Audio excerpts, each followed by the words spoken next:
you're a leader, I'm a leader, hundreds of others, thousands, people who are educated, people who are well-read, who are analytical. All of us have to really take up the mantle to solve this problem.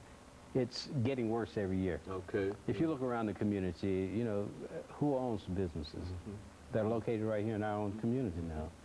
We don't own the corner grocery stores anymore. Barbershops we still have control of right now. But other than barber and beauty shops, not even the beauty and barber suppliers are black. Say years ago when you had Triangle Chemical, this man had a $2 million business.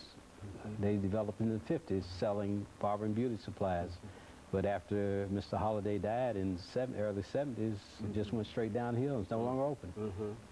So all those strong institutions that we've had, and they're still sliding, is what puzzles me and worries me the most, is that it hasn't just leveled off.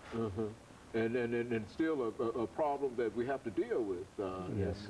And the that's what's so intriguing about this. The resources that we have to work with are not there, but the market is there. And so what we have to do is to try to tap that market. And how do you convince folks of that? I mean, you've been involved in newspapers and magazines and whatever. Well, you know, I've taken some marketing classes where you try to follow the decision paths that people make, even when they're exposed to advertising and so forth.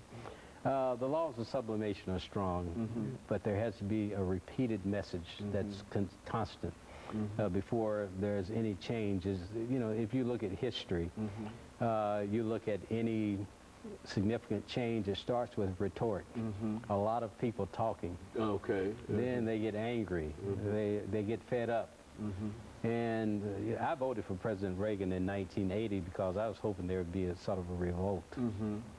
That, you know, it's a negative kind of thing. That but we have to reach that level where we just decide we're not going to take it anymore.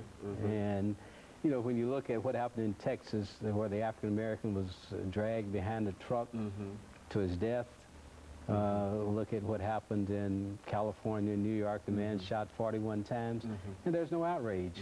So I read in a magazine once that said, I can't remember who said it, but he said, we're too easy. We need to really become concerned, get mad, not to the point of a riot. But, you know, as one of my professors used to say a long time ago, don't get angry, get smart.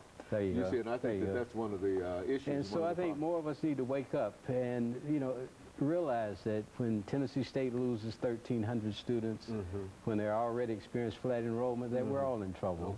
When Meharry goes from 1,800 employees to under 800, we're all in trouble because those are places that paid more money to African Americans, doctors and so forth.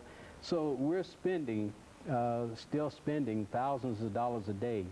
And based on our population, there are about 800 African Americans hospitalized somewhere every day. So why couldn't Meharry get at least 150? That's all they needed to survive. But now the merger with Meharry in general really has not served Meharry well at all. Well, that's a misnomer. It really wasn't a merger. It was Meharry's a landlord. They have no control whatsoever over General Hospital now. They get rent. And so for all practical purposes, the influence that it once had is no longer available. Not at all. And you can sort of spread that all across the institutions within the African American community. Is that what we're saying? And that's what you have to fight against. In other words, that's what you have to explain in a real sense. Well, I think what we fought for originally, we talked about political, economic, and social advances. We have the social advances, but without the political and economic, it doesn't mean a whole lot. And so that's what we have to work on now. That's what we have to work on. And one of the things, as we end this show for today over the last 41 seconds, one of the things that we have to do is to get Africans back into the voting booths and to That's one area that we've begun to make some advances. You look at what Harold Ford Jr. was able to do, what Howard Gentry was able to do. and now Barack Obama gives tremendous hope. All of those are good signs Yes. for the future, and if we can only build upon those and work with those, yes. you think we might be that would be one of the three-legged stools that we couldn't get. Okay, and of course, Mr. Latham, let me thank you for bringing that excellent information by. Thank you, Dr. Haney, always. And of course, let me encourage our audience to tune in again next week for another informative edition of Comments. Thank you and good morning.